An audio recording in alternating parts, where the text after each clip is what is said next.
Hey there, welcome back to Module 3 about nurture sequences. Here in Lesson 2, we're going to talk about the two types of nurture sequences, and we're going to cover each one in more depth in the following lessons. But in this lesson, we're going to cover what those are at a high level. So here in Lesson 2, you're going to learn the two types of nurture sequences, who should use what I call a product style nurture sequence, and who should use a freebie style nurture sequence. Those are the two different types, and we're going to talk about who should use each one. Now, the type of nurture sequence you pick will depend on what you want new subscribers to do next. So this is where we kind of face a fork in the road. Now, with your catch email, everybody's going to write a similar catch email, and you don't have different kinds. With nurture sequence, there's kind of a Y in the road, and you have to make the decision of which kind you're going to use based upon what you want new subscribers to do next. Now, here's an important note. Your nurture sequence will be specific to the freebie that people download or action you want the subscribers to take next. And here's why this is important. It means that you might, in your business, sometimes use one kind of freebie or nurture sequence, and in other cases, use the other kind of nurture sequence. In my business, I use both of these kinds at different points. Sometimes I actually use the different types of nurture sequence for the same freebie based upon what's happening in my business. So you're going to make this decision on a freebie by freebie basis and potentially based on what's happening in your business at that moment and what you want subscribers to do after they download. So the first and kind of basic kind of nurture sequence is a freebie style nurture sequence. Now, again, obviously both of these nurture sequences are probably happening or are almost certainly happening after someone has downloaded a freebie. So this isn't saying that you're going to use this every time someone has downloaded a freebie.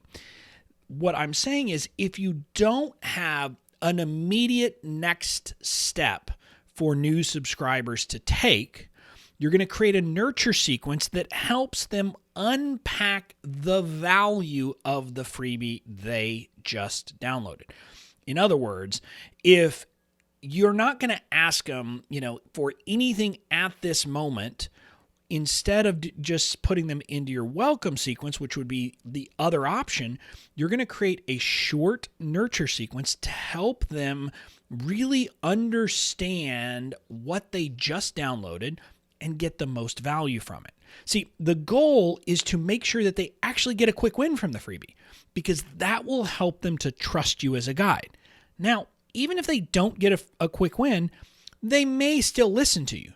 But if they download a freebie from you, and if you have a nurture sequence that helps them do it, partly by making sure they do the work, but also unpacking it if necessary, and they get that quick win, they're going to trust you that much more, which is going to help to establish you as the right guide. So it kind of takes that step further. So that's the freebie style nurture sequence. Now, the best way to understand the freebie style is to compare it to the other style, which is the product style nurture sequence. Or you might call this the invite style nurture sequence. See, that woman, what she's doing is saying she's inviting you to something. If you have a low-priced offer, something called a tripwire offer, or you want to invite subscribers to register for something immediately, your nurture sequence literally invites them to take that action. You're going to have this sequence, the purpose of which is to get them to take that next step, whatever that next step is in your funnel. So these invitation style or product style nurture sequences are basically like miniature promo sequences where you explain the value and bust objections to the product or event that you're asking them to either buy or sign up for. So we'll talk about this in a future lesson, but the concept is you're basically doing the work to convert them to make this small next step you're asking them to take. So that is a product style nurture sequence. So The key lesson takeaway here is that picking the right type of nurture sequence depends on whether there's an immediate next step for subscribers.